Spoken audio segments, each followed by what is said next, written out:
Badlapur encounter के मामले में बॉम्बे हाई कोर्ट ने महाराष्ट्र सरकार को लगाई है फटकार और तीखे स्वर में कुछ सवाल पूछे हैं। उन सवालों के जवाब के लिए मैं आई हूं इन मामलों के एक्सपर्ट के पास, जो कि उत्तर प्रदेश के पूर्व डीजीपी भी हैं, मिस्टर विक्रम सिंह सर। हमसे बात करने के लिए, एबीपी से बात करने के लिए आपका बहुत बहुत धन्यवाद। धन्यवाद मेघा जी, बड़ी कृपा की कि आप पधारी। Thank you sir. अब सर हम बिल्कुल मुद्दे पर ही आएंगे। कुछ सवाल, मुझे लगता है 6 सवाल बॉम्बे हाई कोर्ट ने पूछे हैं कल सरकार से, महाराष्ट्र सरकार से बदलापुर एनकाउंटर के मामले में, और वो सवाल मैं आपके सामने रखना चाहती हूँ। आप मुझे एक्सप्लेन करें, as somebody who is headed the police force in Uttar Pradesh, आप क्या सोचते हैं उन सवालों के बारे में। उनका पहला सवाल, कोर्ट का पहला सवाल है, जो शंका उन्होंने जताई है वो ये है कि 4 पुलिस वाले, अक्षय शिंदे जो अक्यूज था, जो अलेज्ड रेपिस्ट है, उसके साथ पुलिस वैन में पीछे बैठे हुए हैं। ये 4 लोग, एक उसके लेफ्ट हैंड साइड है, एक उसके राइट हैंड साइड है, और 2 लोग हैं वहां वैन में। ये होते हुए ऐसी वारदात कैसे हो गई, रोक कैसे नहीं पाए? मेघा जी, सबसे पहले तो मैं शुरुआत इससे करूंगा कि मुझे हाईकोर्ट और माननीय न्यायालय के प्रति जो सम्मान है वो मैं सर्वोच्च प्राथमिकता देता हूं माननीय न्यायालय के दिशा निर्देश और उनकी दी हुई व्यवस्था के ऊपर। लेकिन माननीय न्यायालय ने जो व्यवस्थाएं दी हैं और जो शंकाएं की हैं वो सिर आंखों पर, लेकिन उसके बारे में हमें देखना है। इसलिए नहीं कि हम उसको कोई आलोचना करें, हमारी क्या हैसियत है कि हम उसकी आलोचना करें, लेकिन अगर कोई त्रुटिपूर्ण कार्रवाई हुई है, दोबारा कोई त्रुटिपूर्ण कार्रवाई ना हो। आप सवाल पूछें, फिर हम विभिन्न संभावनाओं के बारे में चर्चा करेंगे। तो ये जब कोर्ट ये कह रहा है कि ये इमेजिन करना मुश्किल है कि 4 पुलिस वाले पीछे थे, आप ओवर पावर नहीं कर सके, उसे रोक नहीं सके, क्योंकि वो थोड़ा अग्रेसिव वैसे भी हो रहा था। मेघा जी, सबसे पहले आपने पूछा था क्या ये अवॉइडेबल था? बिल्कुल, कोई भी मुठभेड़ अवॉइडेबल होती है और हो सकती थी अगर वो, लेकिन जो घटनाक्रम हुआ ये एक शातिर दिमाग का, कुंसित मनोवृत्ति का एक अपराधी था, जो चाइल्ड रेपिस्ट हो सकता है या चाइल्ड एब्यूजर हो सकता है, वो बहुत ही कुंसित मनोवृत्ति का हो सकता है। ये लोग YouTube पे जाके सोशल मीडिया पे क्या क्या देखते हैं आपको अंदाज नहीं है। मैंने ऐसे लोगों को, सैकड़ों लोगों से पूछताछ की है। मैं जानता हूं ये क्या क्या देखते हैं। हथियार, कारतूस, गोला बारूद, अपने हाथों से कैसे किसी की हत्या की जाए, कैसे बिना डिटेक्ट हुए मेटल डिटेक्टर से कैसे ऐसे औजार ले जाएं जिससे कि हत्या कर सकें। मैं किसी को आइडियाज नहीं देना चाहता हूं, लेकिन इन तमाम चीजों को ये देखते हैं। साइलेंस ऑफ द लैम्प्स अगर आप पिक्चर देखें, उसमें ऐसे तमाम सीन है कि हथकड़ी लगी है और उन हथकड़ियों को कैसे तोड़ के ये अपने मुंह में कैसे रेजर ब्लेड रख लेते हैं, कैसे उस तरीके की चीजें रख करके जिससे कि जेल की सलाह को काट सकें, और उन तमाम औजारों से। तो ऐसा ना समझिए कि ये केवल एक ही तरफ इनकी दिशा, ये ऑलराउंडर्स होते हैं। अवसर मिले तो बच्चियों के साथ ये दुर्व्यवहार भी कर सकते हैं, मौका मिले तो हथियार का भी प्रयोग कर सकते हैं। ऐसा आपको लगता है? सवाल लेकिन हाईकोर्ट का ये था कि जब 4 पुलिस वाले साथ में है, वो रोक कैसे नहीं पाए एक इंसान को?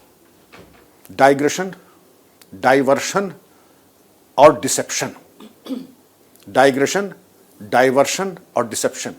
और जब कभी घटनाक्रम होता है तो पुलिसकर्मी भी इस खुशफहमी में, गलतफहमी में कि मेरे ऊपर आक्रमण नहीं हो सकता है, और ऐसे तमाम पश्चिमी उत्तर प्रदेश में आपको मालूम होना चाहिए कि एन केन प्रकारेण कर्मचारियों की राइफलें छीन करके लोग भागे हैं। न सिर्फ छीन करके बल्कि हत्या करके भी भागे हैं, और आज तक नहीं पकड़े गए हैं, आज तक नहीं पकड़े गए हैं। अब इस केस में अगर 4 थे, उनको नहीं कहा कि पानी पिलाना, उनकी त्रुटि नंबर 1 ये थी, हथकड़ी खोल करके पानी पिलाना नहीं पिलाना चाहिए था।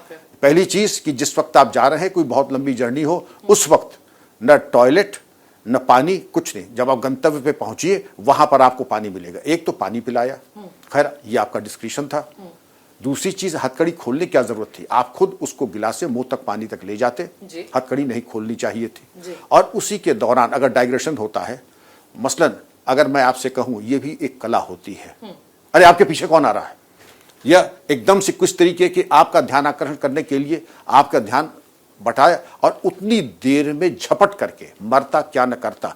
ये एक बायोलॉजिकल फैक्ट होता है कि जब आदमी मौत सामने दिखाई पड़ती है या उसको गंभीर संकट दिखाई पड़ता है तो उसकी ऊर्जा 10 गुनी हो जाती है क्योंकि एंडोर्फिन्स जो सिक्रीट होते हैं, जो हार्मोन सिक्रीट होते हैं, ताकत चौगुनी आ जाती है। मसलन आप देखें, अगर कहीं आप सड़क में जा रहे हैं, आपको किसी मरकहे बैल ने दौड़ा लिया है या किसी पागल कुत्ते ने, तो आप ऐसी तेज दौड़ेंगे कि आप लगेगा कि जैसे आज मिल्खा सिंह की आत्मा मेरे अंदर प्रवेश कर रही है। तो वो एक बायोलॉजिकल फैक्ट है। तो उस वक्त जब उसको समझता है, आप ये ना समझिए कि तो जो हमारे विद्वान पैनलिस्ट हैं और आप ऐसे एक्सपर्ट, वो बेचारा एक हड्डी का लड़का कैसे कर सकता था। ऐसे एक हड्डी वालों को मैंने बड़े बड़े क्रांतिकारी काम करते हुए भी देखे हैं, लेकिन वो उस देश काल अवस्था की बात थी। बॉम्बे हाई कोर्ट का सवाल, left hand side right hand side दो पुलिस वाले हैं। जो लेफ्ट हैंड साइड थे एपीआई नीलेश मोरे, उनकी पिस्टल इसने खींची। हम एक टॉय रिवॉल्वर के साथ यहाँ खड़े हैं। सर, आप हमें बताएं कि इस कितना आसान था या कितना मुश्किल था ये पुलिस वाले के हाथ से ये पिस्टल खींच लेना, और खींचने के बाद अब मैं एक ही सवाल में ये सारे चीजें रख देती हूं कि आप मुझे आसान से समझा सकें। बॉम्बे हाई कोर्ट का पूछना है कि एक तो उसने पिस्टल खींची, दूसरा उसे अनलॉक किया, उसे अनलॉक करके फायरिंग करी, और बॉम्बे हाई कोर्ट के जज का यह भी कहना है कि वो भारी औजार होता है, pistil is not that light. उसको चलाया, 3 राउंड चलाया। सर, तो ये सारा कैसे हुआ? पहली चीज तो ये है कि पिस्टल ऐसी कोई भारी नहीं होती है कि बारबेल या डंबल होती है। एक औसत क्षमता, बहुत ही औसत क्षमता का लड़का या लड़की भली भांति उसको हैंडल कर सकता है।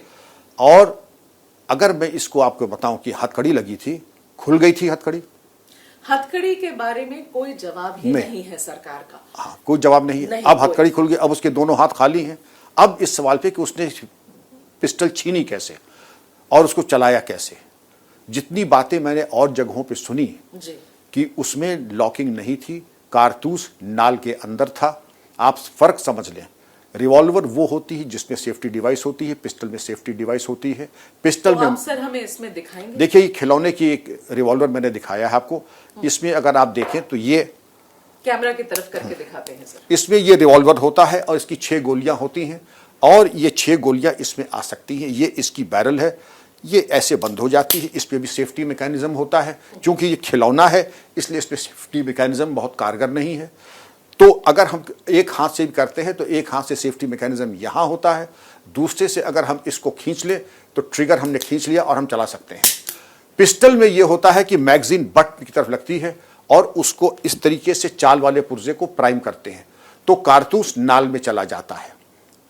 हमको जो पता लगा, उन्होंने कहा कि शातिर अपराधी है, उन्होंने पिस्टल को प्राइम करके, कारतूस उनका जो था वो नाल में था और पिस्टल बिल्कुल पूरी तरीके से लोडेड थी। तो आप ये कह रहे हैं कि आपके जानकारी के अनुसार जब अक्षय शिंदे के हाथ में ये पिस्टल आई तब तक ये ऑलरेडी लोडेड थी, उसे प्राइम वगैरह करने की जरूरत नहीं थी आपके अनुसार। सर, ये हम कहते कि ये तो अभी, क्योंकि इसका वर्षन जो मुझे पता लगा कि वो ऑलरेडी खिलौने की भी अगर पिस्टल हो तो नाल किसी की तरफ की नहीं जाती है। जी।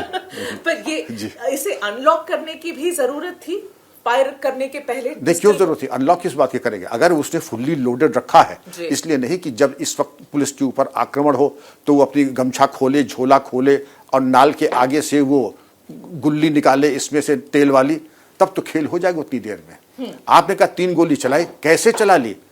आप मेरी तरफ देखिए, हो गया खेल, 3 गोली चल गई। उस स्पीड से 3 गोली निकल जाएगी? बिल्कुल, अरे उससे ज्यादा तेज निकल जाएगी। मैं तो बहुत धीमे धीमे बता रहा हूं। फिर देखिए, वहां कोई ये थोड़ी कि यहां पर हम शास्त्रार्थ कर रहे हैं या अंताक्षरी खेल रहे हैं, क्योंकि जिंदगी मौत का सवाल है। 3 गोली चल गई और जिसको, जो घायल पुलिस ऑफिसर है, इससे सॉलिड बुलेट अगर प्रोहिबिटेड बोर पिस्टल की लग जाए, जांग में ही क्यों न लग जाए, हेमरेज से मौत हो सकती, क्योंकि इतना बड़ा घाव होता है उसका, अगर जल्दी उपचार ना हो तो उसकी मौत तक हो सकती थी। सिंह सर, आप ये कह रहे हैं कि लोडेड पिस्टल थी, आसानी से फट फट फट 3 बुलेट्स निकल गए उससे। जब आप एक राउंड फायर करते हैं पिस्टल में, सेकेंड राउंड के पहले कोई और प्रोसेस नहीं होता है क्या? वो एक ही बार में पिस्टल में यही होता है लगातार 9 अगर राउंड की मैगजीन है तो उसमें ये होता है ठाए ठाए ठाए ठाए 5-9 बजे। लेकिन रिवॉल्वर नहीं होता कि जितनी बार आप दबाएंगे रिवॉल्वर घूमेगा। ये जो इसका है, पिस्टल में ये आपको लाभ होता है कि मैगजीन रिप्लेस करती जाती कार्ट्रिज को और एम्प्टी खुद से। दूसरी तरफ गिरती जाती है। जी। अब एक और सवाल जो बॉम्बे हाई कोर्ट ने ये पूछा पुलिस वालों से और सरकार से कि जब आप रिटालिएशन में जवाबी कार्रवाई कर रहे हैं, आप रिटालिएशन में आपने फायर किया इस अलेज्ड रेपिस्ट के ऊपर, तो सर पे क्यों फायर किया? उसके हाथ पांव पे क्यों नहीं फायर किया? सिर्फ उसके इमोबलाइज करते आपने उसकी जान क्यों ले ली? बहुत अच्छा सवाल है। हम लोग तो डेमो कर रहे हैं, भगवान न करे आपको कभी बंदूक की नाल की गलत तरफ कभी आपको आना पड़े। मैं रहा हूं, सारी बहादुरी हिरन हो जाती जब बंदूक की नाल के सामने आदमी खड़ा होता है। फिर या तो हनुमान चालीसा पढ़ेगा आदमी, और या फिर किंग कर्तव्य विमूढ़, बिल्कुल फ्लेवर गास्टेड, होपलेस उस वक्त जो होता है कशमकश, ये जो भी आओ देखा न ताओ जो उन्होंने किया। क्योंकि आत्मरक्षा में ये कहाँ लिखा है कि हम सर पे नहीं मारेंगे? अगर हमारे पास इतना खतरा है कि हम अपनी किसी और की जान बचाने के लिए वाइटल पार्ट पे ही मारेंगे। लॉ ये कहता है कि मिनिमम फोर्स, लेकिन वो मिनिमम फोर्स अगर ये है कि दो आंखों के बीच में या तीसरे बटन पे, तो so be it, then so be it. Okay, अगर हम एक सेकंड के लिए अज्यूम करें विक्रम सर कि उसके वो हथकड़ी पहने हुआ था, तब भी आपको लगता है कि ये पूरी वारदात पॉसिबल है? क्योंकि अभी हमें बॉम्बे हाई कोर्ट में ये जवाब दिया ही नहीं है सरकार की हथकड़ी थी या नहीं थी। कुछ रिपोर्ट्स के हिसाब से हथकड़ी थी, हथकड़ी के बावजूद वो ये कारनामा कर सकता है? विकास दुबे, उत्तर प्रदेश, यही आरोप, यही चीज जो आदमी डिप्टी एसपी के गणासे से हाथ पैर काट सकता है, वो और भी बहुत कुछ कर सकता है। यही सिचुएशन सुप्रीम कोर्ट ने जस्टिस चौहान कमेटी, जो सुप्रीम कोर्ट के रिटायर्ड जज थे, के.एल. गुप्ता साहब जो रिटायर्ड डीजी थे, और एक अन्य आईपीएस अफसर की कमेटी बनाई, उन्होंने बेदाग पुलिस की इस्तीफा का, तब भी ये सवाल उठे थे क्या कर सकता है? थोड़ा डिफिकल्ट है और थोड़ा पॉसिबल। अब मैं बताता हूँ, जैसे मान लीजिए मेरी हथकड़ी लगी हुई है और आपके होल्स्टर में पिस्टल है और मैं उसको करना चाहता हूं, मैं सिर्फ आपको डाइवर्ट करूंगा और मुझे मालूम है कि मेरे दोनों हाथ, इधर देखें, ये तो मेरा मूवमेंट हो ही सकता है और मेरी बॉडी पार्ट तो हिल ही रही है, और अगर मैं जाकर के किसी तरीके से ये निकाल लूं, तब भी मेरे पास है। आप जरा यूट्यूब पे जाइए, साइलेंस ऑफ द लैम्स का वो देखिए, एस्केप फ्रॉम प्रिजन, और आपको खुद आपके जो तमाम सवाल है उनका जवाब मिल जाएगा। रियल लाइफ बिकरू कांड, आपके उसके बाद विकास दुबे, और इसमें अगर आप आ जाएं साइलेंस ऑफ द लैम्स, और तमाम केसेस बता सकता हूं कि जो शातिर अपराधी होते हैं, दोनों हाथ बंधे होने के बावजूद भी फायर करने की कैपेसिटी छीन करके करने की होती है। बल्कि और ज़्यादा मैं समझता हूं कि मजबूती आती है। अगर एक हाथ से करें तो शायद फायरिंग उतनी एक्यूरेट नहीं होगी, लेकिन अगर दोनों हाथ बंधे हुए हैं तो ग्रिप भी मजबूत होगी और निशाना भी अच्छा लगेगा। मूवमेंट में तो कोई दिक्कत है नहीं, मूवमेंट तो हम ऐसे भी करेंगे, ऐसे भी करेंगे, ऐसे भी कर सकते हैं।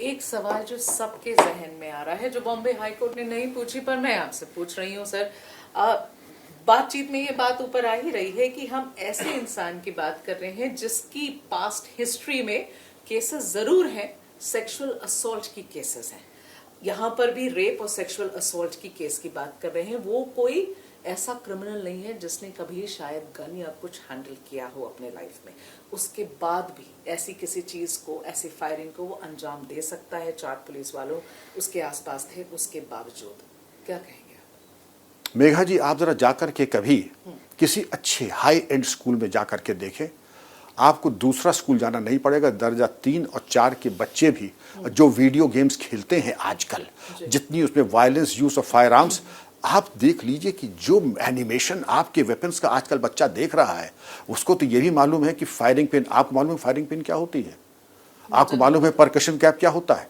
लेकिन बच्चों को मालूम है कि परकशन कैप क्या होता है, फायरिंग पिन कहाँ होती है, रुकावट क्या होती है, इजेक्शन कहाँ से होता है, ये सब हमारे बच्चों को मालूम। क्योंकि जो एनिमेटेड चीज आप देखते हैं, मैं चाहूंगा आप उनको देखें, एक it is a tutorial on how to use a weapon. बच्चे बहुत देखते हैं और ऐसे परवर्ट्स भी देखते हैं। मैंने बताया ये सिर्फ वेपन उनके यूज नहीं, how to make explosives, how to kill a person with your bare arms, and how to use kill a person with using just household material. Okay. Now another thing, there always is a first time, and a person who's a pervert, who is also a sex predator, also would find an escape route. And what better escape route would there be to prepare oneself for a worst case scenario? And this is exactly what happened, that it was a worst case scenario, and I think he was prepared. Okay. My final question to you sir, आपसे मेरा आखिरी सवाल ये है कि आपने भी police force head करी है in the capacity of the director general. Uttar Pradesh में आपने इतनी बड़ी पुलिस फोर्स स्टेट में हैंडल करी है। आपको लगता है कि जब इस तरीके के अपराधी को आप ट्रांसफर कर रहे हैं कहीं से कहीं, जिस तरीके की अरेंजमेंट्स थी यहाँ पर, इस मैं आपसे सिर्फ ये पूछ रही हूँ कि आपको लगता है कि बहुत ज्यादा लापरवाही हुई है? मैं तो समझता हूं कि बहुत लापरवाही हुई है, बहुत ज्यादा। आपने पूछा हम लोग कैसे करते थे। हम लोग जब करते थे तो हमारा पहला इंस्ट्रक्शंस होता था, गार्ड्स एंड एस्कॉर्ट रूल्स होता है, हम लोग फॉलो करते थे। State of the art weapon, there was a backup for a backup for a backup for a backup. और हम कह लेते थे, जैसे मान लीजिए आप भाग रहे हैं, आप जा रहे हैं, श्रीमान जी आपके बगल में जो कर्मचारी है वो लोडेड ऑटोमेटिक वेपन लिए है। अगर हमारी गाड़ी किसी ने रोकने की कोशिश की, अगर हमारी गाड़ी के ऊपर कोई ग्रेनेड फटा, तो आप क्या करेंगे जरा बता दीजिए इनको। उनका पहले मैं इनके गोली इन्हीं के सर पे झोंक दूंगा, बाद में देखूंगा बॉम्ब कहाँ से आया, गोली कहाँ से चली। दैट इज वाई हमारे यहाँ किसी ने दुस्साहस नहीं किया। हमें मालूम था अगर गलती से भी कहीं हमारी गाड़ी पे अटैक हुआ, किसी ने गाड़ी रोकने की कोशिश की, क्योंकि हमारे आगे भी चलते थे, आसपास के थाने अलर्ट रहते थे, और कोई रेलवे लाइन वगैरह होती थी, एक तो सर्वे कर लेते थे, अगर रेलवे लाइन वगैरह होती थी इंश्योर करते थे कि हम उस टाइम पर ले जाएं जब रास्ता हमें फ्री मिले, हमें रुकना ना पड़े।